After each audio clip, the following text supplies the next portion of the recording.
Imagine if every day, without noticing, you poured 20,000 liters of clean water straight down the drain.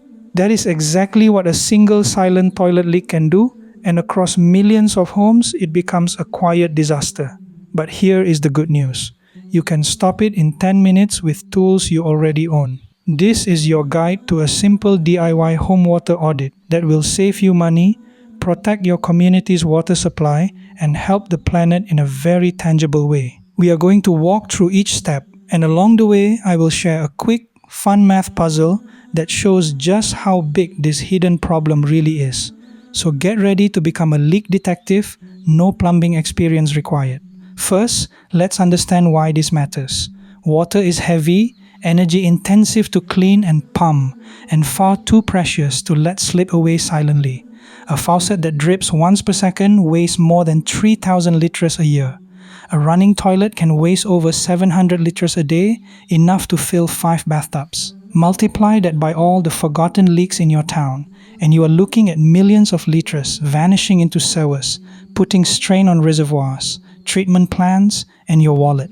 The most powerful action you can take right now is to walk over to your water meter. If you live in a house, the meter is usually near the street under a small metal or plastic cover. Lift the lid carefully and look at the dial. There might be a low flow indicator, a small triangle or silver wheel that spins, even with the tiniest water movement. Write down the numbers you see, or take a photo. Now make sure absolutely everything that uses water is off. No dripping taps, no running washing machines, no automatic ice maker cycling. Wait 10 minutes. Do not flush a toilet or even wash your hands. After those 10 minutes, check the meter again. If the numbers have changed or that little triangle has moved, you have a leak. This is the first clue. Next, we need to find the culprit. The most common secret water waster is the toilet. Toilets can leak from the tank into the bowl without making a sound. The food coloring test is brilliantly simple. Lift the lid of the toilet tank carefully and set it aside. Take a small bottle of food coloring, any dark color works well, and add 3 or 4 drops into the water in the tank. Do not flush. Leave it alone for 10 to 15 minutes. When you come back, peek into the toilet bowl. If you see any color in the bowl water, the flapper valve at the bottom of the tank is not sealing properly. That leak is sending fresh, clean water straight down the drain 24 hours a day. The fix is often incredibly easy and cheap. Turn the water supply valve behind the toilet clockwise to shut it off. Flush the toilet to empty the tank. Now look at the flapper, the rubber stopper that covers the flush valve opening. Sometimes mineral deposits from hot water build up on the flapper or its seat. Take a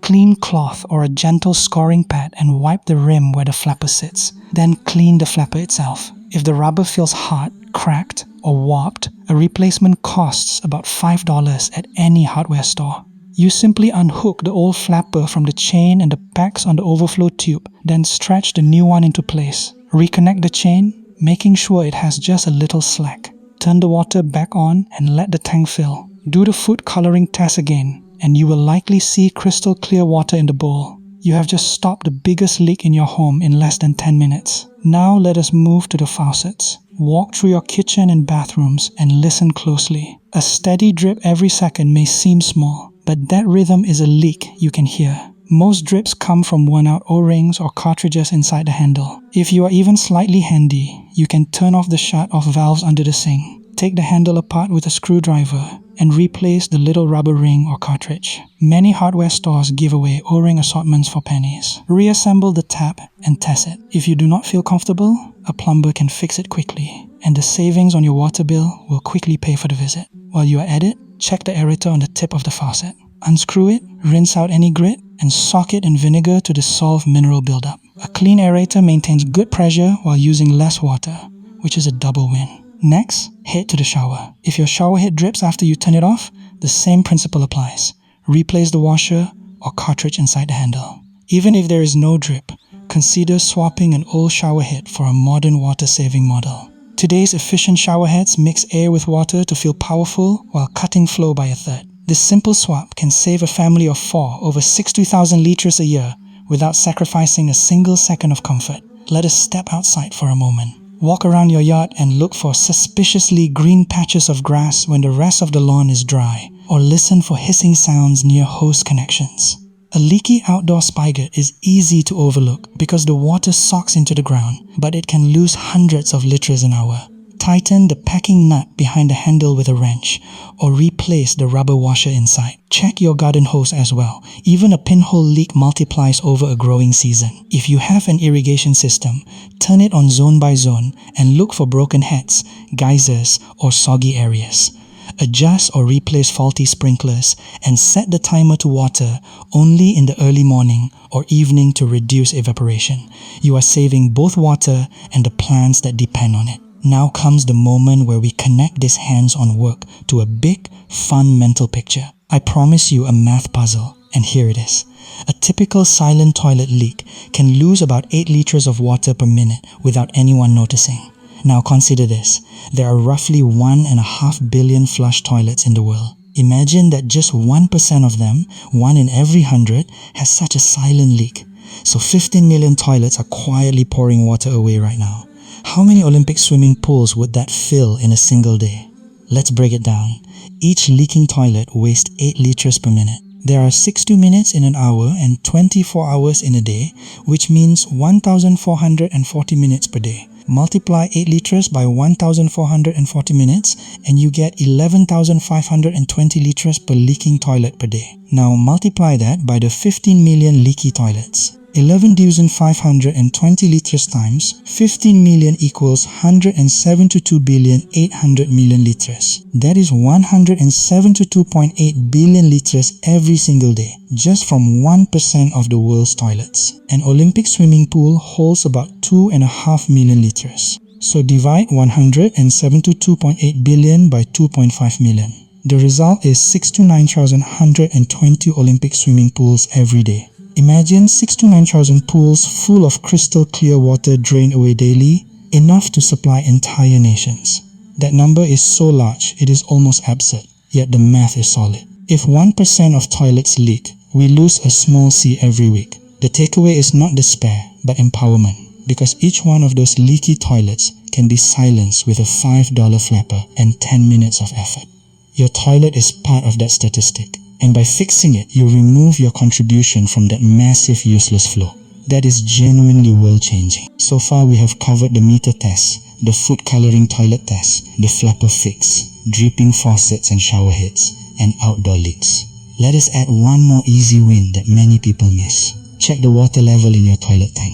If water spills into the overflow tube, that is a constant leak you can correct by adjusting the float. Bend the float arm down slightly or turn the adjustment screw on modern fill valves so the water stops about 2 centimeters. What if I told you your cat's tuna habit emits as much CO2 every year as a petrol car driving from Oslo to Rome? And that fixing it takes nothing more than a simple back-of-the-envelope calculation you can do while your coffee brews? Stick with me for a few minutes, and you'll walk away with a real-world carbon auditing skill that can be applied to your breakfast, your wardrobe, your weekend trip, and yes, your 4-legged roommate's dinner bowl.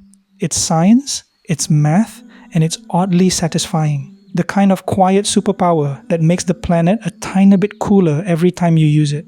Let's start with the numbers that make the problem deliciously concrete. A typical domestic cat weighing about 4 kilograms needs around 250 kilocalories each day to stay in peak nap and zoomies form. If that energy comes from a standard tuna-based wet food, 1 gram of the stuff delivers roughly 1 kilocalorie. So our feline friend goes through about 250 grams of pate daily. Over a year, that adds up to 91.25 kilograms of seafood-infused mash. Now, producing, refrigerating, and transporting 1 kilogram of tuna cat food creates approximately 4.5 kilograms of CO2 equivalent when you tally fishing impacts, energy in canning, cold chain logistics, and the methane belched from the supply chain's underbelly. Our chat's annual tuna habit therefore shoves about 410 kilograms of CO2 equivalent into the atmosphere. To put that in road trip terms, a typical petrol car emits 0.12 kilograms of CO2 per kilometre,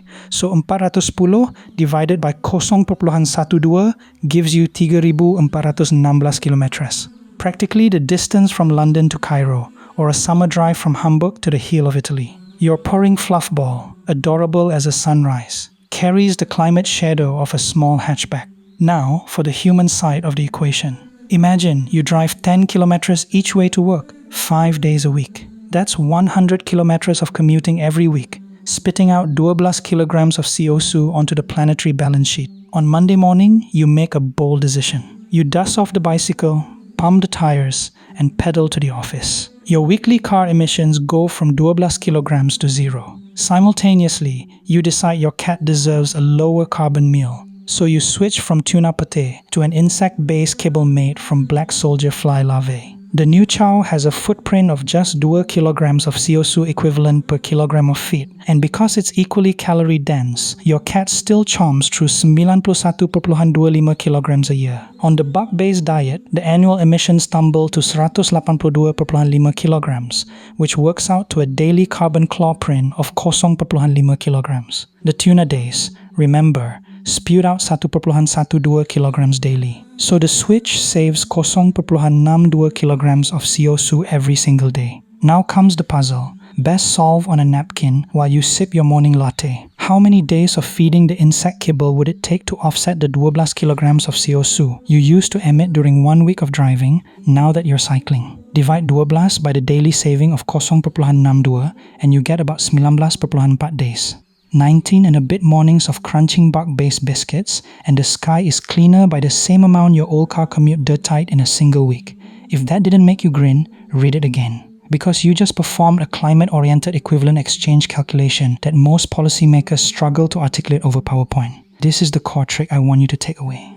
Any consumption habit can be broken into 3 ingredients: quantity consumed per time, emissions intensity per unit, and time period. You multiply the first 2 to get emissions per period, then compare across alternatives. That's it. Want to know whether ditching your weekly beef burger for a jackfruit patty matters more than turning off the lights when you leave the room? Estimate beef's footprint at 60 kilograms of CO2 per kilogram of meat versus jackfruit's 0.5, multiply by how many grams you actually swallow, and you'll see that one restaurant-style patty can equal leaving a 10-watt LED lamp on for 6 months straight. The same logic applies to jeans, iPhones, air conditioner settings, even the Monday morning avocado. Each carries a tiny numerical tag that, when added up over millions of decisions, reshapes the planet's thermostat. By learning to do this lightning arithmetic with confidence, you transform from a passive consumer into an active climate accountant,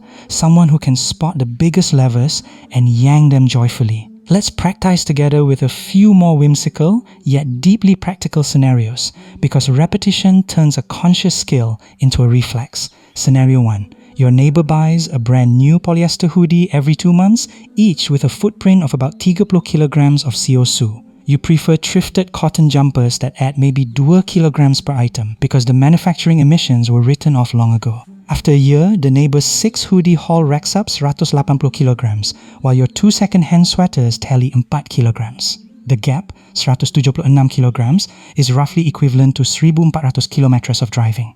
You could circle Yellowstone National Park and then some. Scenario 2. You're planning a weekend getaway and must choose between a 500-kilometer domestic flight and a train journey on a route where the train emits 6 grams of CO2 per passenger kilometer, while the plane churns out 150 grams. The 500-kilometer flight dumps 75 kilograms of CO2 into the upper atmosphere per seat, the train ride a mere 3 kilograms. The math screams that one flight equals 25 train trips. Armed with that, you might start a playful office competition. Who can commute on the lowest carbon route, charted with actual numbers stuck to the water cooler? The same 3-ingredient recipe. Amount, intensity, time. Turns a moral dilemma into a solvable puzzle. And people love solving puzzles. But why stop at pets and plane tickets? The real magic, the real power of stuck, unadorned arithmetic, comes when you scale this method to neighborhoods, schools, and cities. Imagine gathering a dozen friends to perform a community carbon potluck. Each person brings the 3-ingredient breakdown for one thing they do daily. A father logs the school run, a student logs her streaming hours, a chef logs the restaurant's food waste. You collectively scribble on a shared whiteboard, and within an hour you identify the top 3 local emission sources. Perhaps the diesel school bus, the always-on walk-in fridge, the weekly shipped salmon delivery. Suddenly, the group knows exactly where effort yields the greatest return, and they can craft a